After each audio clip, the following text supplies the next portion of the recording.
Hi there guys, I'm Nikhil from GreedyTech, and in this video, I'll be showing you the most important tips and tricks for Vivo V25 Pro. By the way, I'll also be making a dedicated video for the best feature section where I'll be talking about all the features offered by this phone. So definitely check out that video as well, link will be in the description. With that said, first I'll start off with the navigation gestures. Now once you enable the navigation gestures, you can swipe from the bottom of the screen to go home. You can swipe and hold for recent apps. And you can swipe from the left side or the right side of the screen to go back a step. To trigger Google Assistant, you can swipe diagonally from the bottom left corner or the bottom right corner. Just swipe it and Google Assistant will trigger. Besides all these gestures, you can also quickly switch between applications by swiping left or right on the bottom bar, just like on iOS. Next we have split screen mode. Now split screen mode allows you to use two applications at the same time. And there are multiple ways to open or start split screen mode. First we can do it from the recent apps page. Just go to the recent apps page and click on the app icon and select open split screen mode. Then the current application will open up in the top window. Then you can select the secondary application from the list below, or you can go to the home screen and then select the secondary application. Another way to start split screen mode is from the notification toggles. Just go to the notification toggles and click on split screen and you'll enter the split screen mode. The third way is using a gesture. On this phone we have a 3-finger gesture to quickly open the split screen mode. On any compatible application, you just need to swipe up using 3 fingers and you'll open the split screen mode. Very few phones out there offer this particular feature and it works really well. By the way, by default all the apps do not support split screen mode. So if you want to fix that, this is what you need to do. First you need to enable developer options. For that go to settings, about phone and click on build number 7 times. Once you do that, developer options will be enabled. Now you need to go to developer settings, go to the bottom of the screen and enable force activities to be resizable and then restart your phone. And once you do that, you will be able to use almost all the applications in the split screen mode. Next we are going to talk about small window. Now this feature allows you to open applications in a smaller window. You can do that directly from the recent apps page. Go to the recent apps, click on the app icon and click on open in a small window.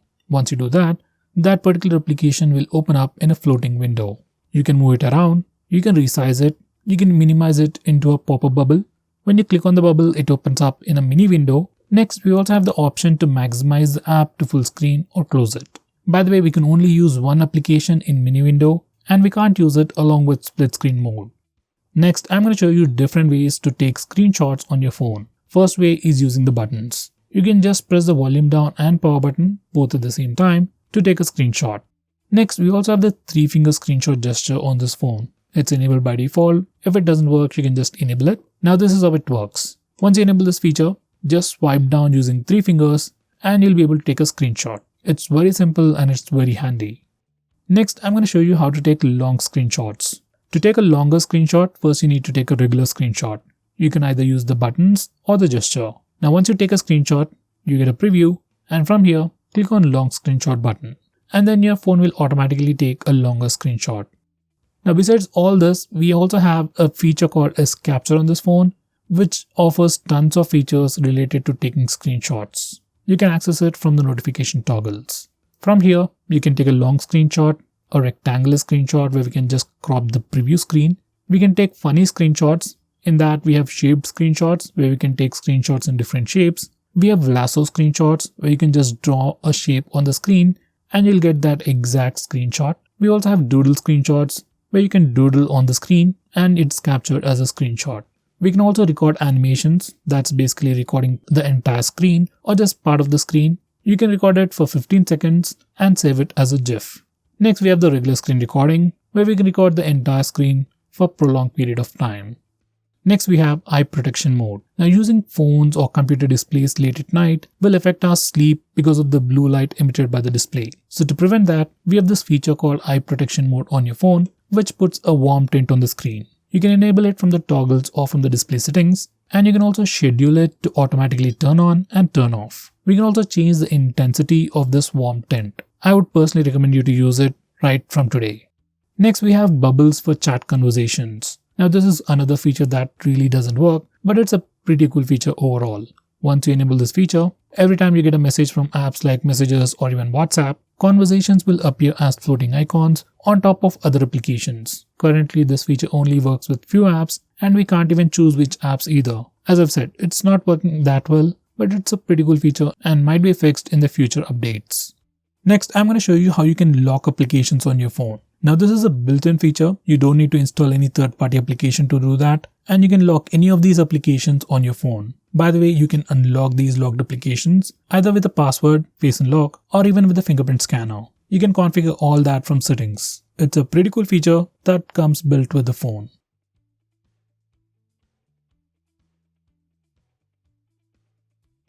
Next, I'm going to show you how you can hide applications on your phone. So some people might want to hide applications instead of just locking them. So you can do that on this phone. Once again, it's an inbuilt feature and you don't need to install any third-party application. Now once you hide these applications, they won't be visible in the recent tabs or even in the app drawer, and you can't even access them from the Play Store. While you're using this hidden application, it will appear in the recent tabs, and once you remove it from the recent tabs, that application will hide once again. Now to access these hidden applications, there are two ways to do it. Now the first way to access these hidden applications is from the home screen. Once you've enabled this particular toggle, you can just swipe up using two fingers on the home screen to access the hidden applications. Another way to see these hidden applications is under the hidden apps feature. You can access them from here. By the way, you need to enter the specific password, fingerprint or facial data to once again view those hidden applications. Next, we have a feature called global search on this phone, which is enabled by default. On your home screen, you can just do a swipe down gesture to bring a global search. Now from this single place, you can search for applications, contacts, messages, files, settings, calendar events, notes, and even App Store. So you just need to search and you'll get results from all these different places. It's pretty helpful and it's pretty similar to the feature on iOS. Next we have Nearby Share. Now this feature allows you to share files between different Android devices over Wi-Fi. Almost all the Android phones these days come with Nearby Share. First you need to enable Nearby Share on both phones. On your phone, set visibility mode to everyone or contacts. If you're sharing files with someone new, then set visibility to everyone. It'll automatically change to contacts after some time. Now once you're done that, select the files that you want to share and click on the share button. You'll see all the nearby devices on the share menu and just click on the nearby device to quickly share those files over Wi-Fi to the other Android device. Now this feature is just like the Share It app, but it's an inbuilt feature that comes on all the latest Android phones. Next we have Vivo Share or iQOO Share. Now this is an application that you can find on Vivo and iQOO phones. It's just like Share It, but only for Vivo and iQOO phones. It'll allow you to easily share files between Vivo and iQOO phones over Wi-Fi. Here's a quick preview.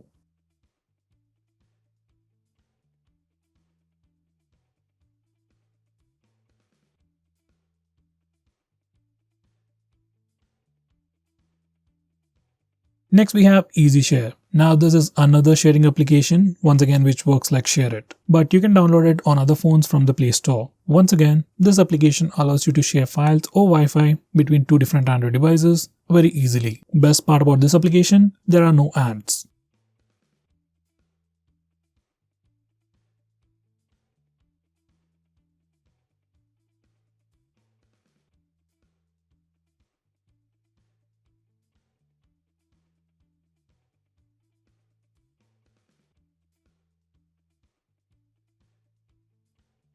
Next, we can do lots of customization on this phone. First, we can download multiple themes from the theme section and apply any of them. Next, we can also change the color scheme or the UI colors itself. From here, you can change the system and app UI color schemes just by enabling this toggle. We have all these colors available. We also have wallpaper colors. So every time you change the home screen wallpaper, UI colors adapt automatically.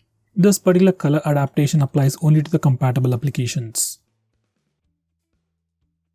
Next, we can change the font and display size on this phone. First of all, we can change the font size from these settings, and from the same place, you can also change the display size as well. Now, when you change the display size, sizes of elements like fonts, images, and icons will be adjusted automatically.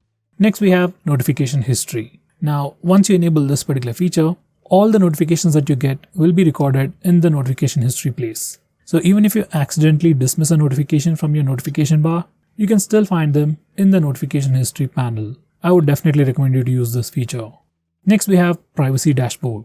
Now this particular feature allows you to see which application has access to your camera, GPS, microphone and other permissions. And at the same time, this particular feature allows you to see which applications have used which particular permission at which specific time. So you get a complete timeline history and you can easily find out which applications are misusing permissions, and from here you can also block those applications from accessing those permissions.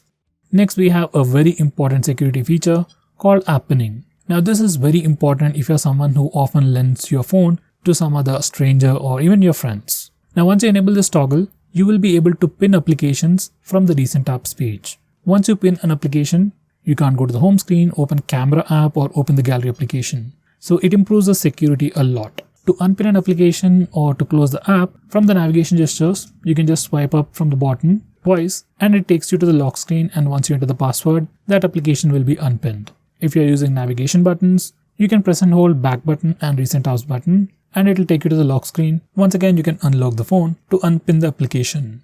Next we have blur recent apps. Now there are some applications that you want to blur the interface in the recent apps page. Let's say for net banking applications, you don't want others to check out your balance details or other information. You can blur those applications in the recent apps page. You can do all that from here. Next we have background power consumption management. Now on this phone, apps get killed automatically most of the time. For some reason, if you don't want some specific applications to be killed automatically, then you can do that from here. Just go to settings, select the individual application and select do not restrict background power usage. Once you do that, this application will not be killed automatically in the background or whenever you lock your phone. Next we have always on display. Now before you get started, here's a quick look at the always on display. Now once you enable this feature, the display is always on even when you lock your phone. On this always on display, you get to see some basic information like date and time, even some short notification icons as well. It's a pretty cool feature, and from settings, you can change the clock style, you can add colors and even schedule it to automatically turn on and turn off at a specific time. Next we have camera gestures. First we have the touch gesture. Once you enable it, you can just touch the preview screen to quickly capture the picture. Wherever you touch, that particular place will be focused. Next we have voice capture. Now once you enable this feature, you can just say cheese to take a picture.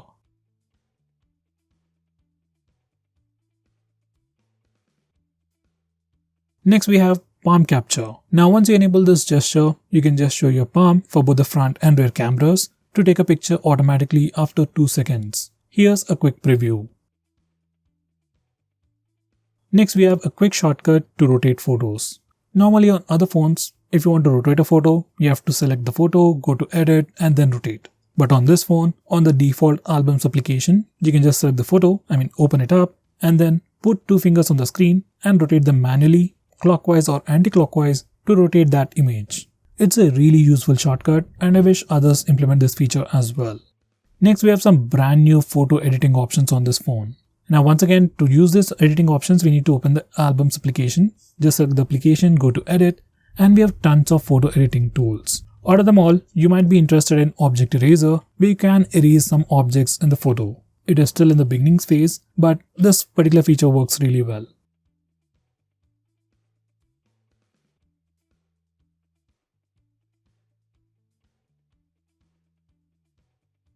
Next we have video editing options. Now this is one of the few phones out there which actually gives us video editing options directly on our phone without installing any third-party applications. If you're a YouTuber or someone who just wants to create some smaller videos directly on your phone, then this can help you a lot. Once again, go to your albums application, select the video, go to edit, and from here you can actually edit this particular video. You can crop the footage, split it, add extra music track and do a lot more directly on your phone. Next we have video compression option. Now this is another unique feature that I found on this phone. Basically this feature allows you to compress a video all the way from 1080p to 480p. Let's say you want to share a video with your friend but at a reduced size. Now you can directly compress that video on your phone. There's a reduction in quality as well as the size, and I would say the compression is pretty decent. Next we can change the screen refresh rate on your phone. Normal phones come with a regular 60Hz screen refresh rate, but obviously your phone has higher screen refresh rate. Now if you go to the display settings, we have a section called screen refresh rate, and from here you can change the screen refresh rate of your phone. By default it is set to smart switch, so your phone automatically switches the screen refresh rate depending upon what you're doing. Now this can give you the best battery results, but for some reason if you want a constant high screen refresh rate, you can change it from here. Next we have the home screen slide down gesture. Now on this phone by default, whenever you do a slide down gesture on the home screen, it takes you to the global search, which I've talked about earlier. Now from the home screen settings, you can change it to notification panel. Once you do that, you can just do a swipe down gesture on the home screen to pull down the notification bar. If you don't use the global search feature, then you can definitely use this. Next, we can also change the recent tab style. Now, there isn't any complicated stuff going on here. You can just do a pinch out and pinch in gesture on the recent tabs page to change its complete style. Personally, I like the default one. Next, we have Ultra Game Mode. Now, there's a dedicated video where I talk about all the features offered by this mode, but to give you a gist, once you enable the Ultra Game Mode, you get to see a game sidebar whenever you play a game. Now from this game sidebar, you get tons of options. You got the esport mode, autoplay with screen off for games like PUBG. We got frame rate priority, you can block notifications, you can record the screen, take screenshots. Basically, you can do all the stuff related to gaming from this sidebar, and you can access all the settings related to it from the Ultra Game Mode. Basically, it's for gamers, it gives you tons of options. Just check it out. These are some quick tips if you use Face Unlock. In the Face Unlock settings, make sure to enable Fill Light option so that whenever you are using Face Unlock feature in low lighting conditions, display brightness goes up to improve Face Unlock speeds. Next, make sure you disable Stay on Lock Screen option. Now, it's enabled by default, and whenever you use Face Unlock, you will still be on lock screen. You have to manually swipe up on the lock screen to unlock the phone. Disable it and use Face Unlock, then your phone will be completely unlocked. Next, we have Dark Mode. Now you can enable the dark mode from the display settings or directly from the notification toggles. Once you enable it, all the system UI elements and even some system applications and Google applications change from the default light theme to the dark mode or the dark theme. Here's a quick preview. By the way, we can also schedule the dark mode to only work at night, which can also be pretty helpful. Next we have battery saver mode. Now this isn't any new feature, it's just the regular battery saver mode. So it's just a quick reminder. If you're ever running low on battery, then just enable the battery saver mode and it can drastically improve the standby time.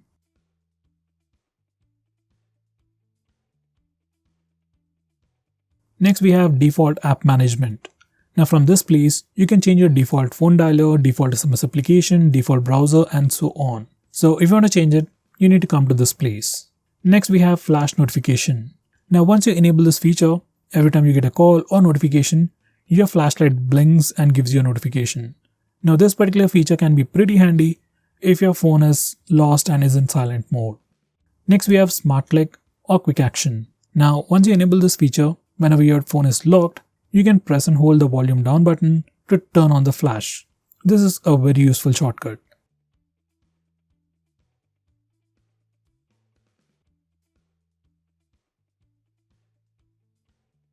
Next, we can also display the battery percentage directly on the status bar. If you want to do that, just enable this toggle. Next, we can also display the network usage on the status bar, like how much you're downloading and how much you're uploading. You can check out all that information on the status bar just by enabling this toggle. Next, I'm going to show you how to disable the lock screen carousel or the lock screen poster. Now, on your phone, whenever you go to the lock screen, do you see a different wallpaper every time? If you don't like this particular feature, you need to disable the lock screen carousel or the lock screen poster from the lock screen settings. And this is how you can do it. Just disable the toggle to have a static lock screen wallpaper.